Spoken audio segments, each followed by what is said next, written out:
Hello everyone and welcome to the lecture about linear regression. Now you can say we are starting the practical aspect of machine learning. So we start that by discussing about the simple algorithm linear regression. So first of all, let us talk about what regression is. Regression is used when you try to find the relationship between continuous variables. In machine learning and statistical modeling both, that relationship can further be used to predict the outcome of future events. And linear regression is one way in which you can do that.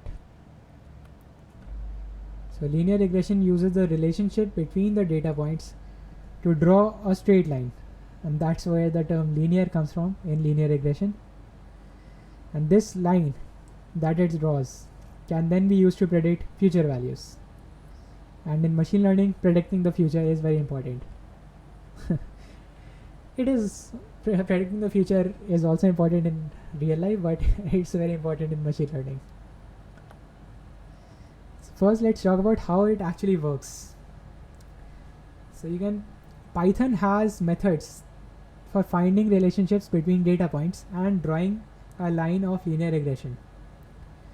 So I will show you how you can use these methods instead of going through the mathematical formula and doing it by hand.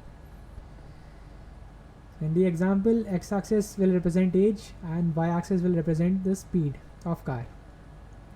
I have registered the speed and car, age and speed of 13 cars as they were passing through the toll booth. So let us see if the data we collected could be used in a linear regression. So first we draw a scatter plot with the data just for initial exploratory data analysis. This is also a useful habit and you should inculcate this, develop this habit. Please see my previous video for scatter plot. In that I explained how you can draw a scatter plot. Okay, so as you can see, I got a scatter plot here with 13 values, 13 dots with x and y values, age and the speed of car.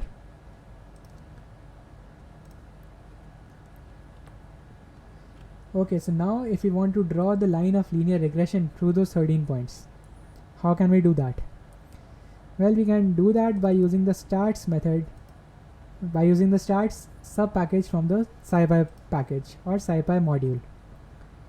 So again, you create these two lists x and y, and then you call stats.linregress function. It's quite a mouthful. From the start sub package with the two arguments x and y, the lists that you just made, and it gives you 5 return values: the slope of the line, the y-intercept, r square, coefficient, p, and the standard error. Now let us write a function here. It's called just myfunc, and this will give you a line using the x that you just passed it. Mx plus c, y equal to mx plus c. I hope you remember this concept from your school days. Okay, and then we are creating a model by listing the return value of map x of myfunc. What this code snippet is doing, it might be a little complex. So what this is doing, map basically applies a function to each element of the input list. So here we are applying the myfunc function to each element of the x list, and then we are coercing the overall return value to a list. Lastly, we are just plotting a scatter plot between x and y, and then a simple line plot between x and the line that we got, and plt.show obviously to show the graph. You'll see when I run this, you'll see that I got a line, and if you examine it, it's not a very bad match either. I mean, obviously the data are spread in a non-linear fashion, so a line won't be able to cover all the data points, but it does a pretty decent job, I must say.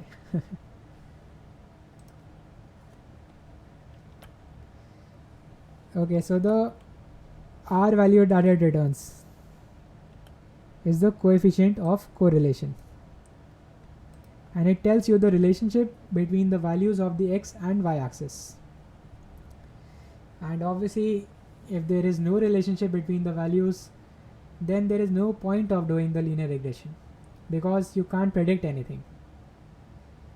And this coefficient of linear regression, as we just saw, is called r, and the r value, it ranges from -1 to 1, where 0 means no relationship and 1 or -1 means 100% related.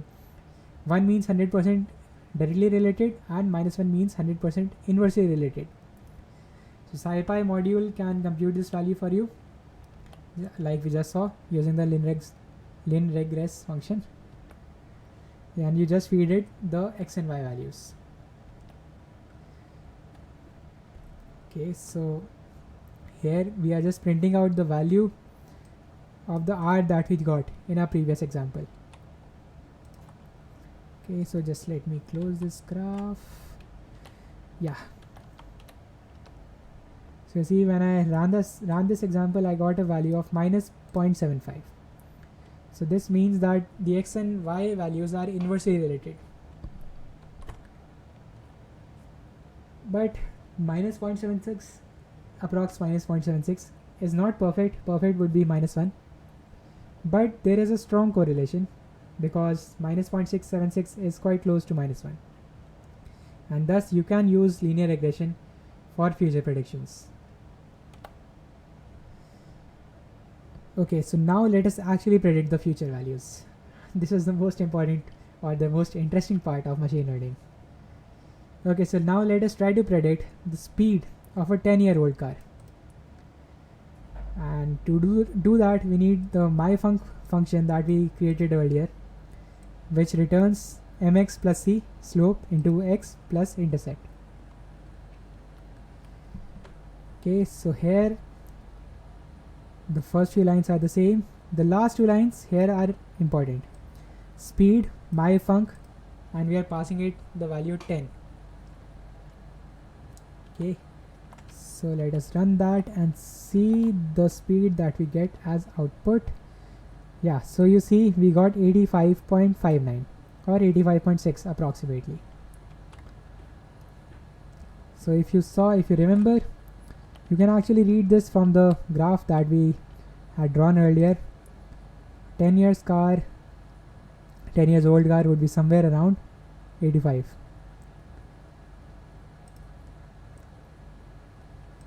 Okay, so coming back, so that example we saw was about a dataset that was a good fit. Linear regression worked there. But what if your linear regression, the dataset, is one where the linear regression can't fit or does a bad job? Okay, so we see an example here. So here we have two lists, x and y, but the values there, I mean, let me just show you by running this example.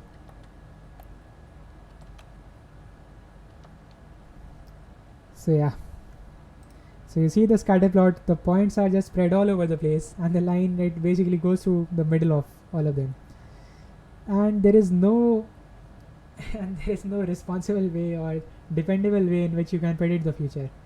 So let us say the x-axis value was around 20, so this would give you the y-axis value of around 40, but the actual x-axis value around 20, actual point with the x-axis value around 20 had a value less than 20, around 10. So you see the disparity, and that's why this is not a useful model. Okay, and if you calculate the R for this example, you will see that we do not get a good R. We get an R of around 0.013, which is quite close to 0, and which is quite close to meaning that the variables don't have any relationship. And you saw in the scatter plot how the values were just spread all over the place. Okay, so that's all I had regarding linear regression. It's a very simple algorithm and an elementary algorithm, to be sure. So you start your exploration by learning more about this algorithm, and if you have any questions, feel free to drop them in the comment section below, and I will get back to it. Thank you. Bye. See you later.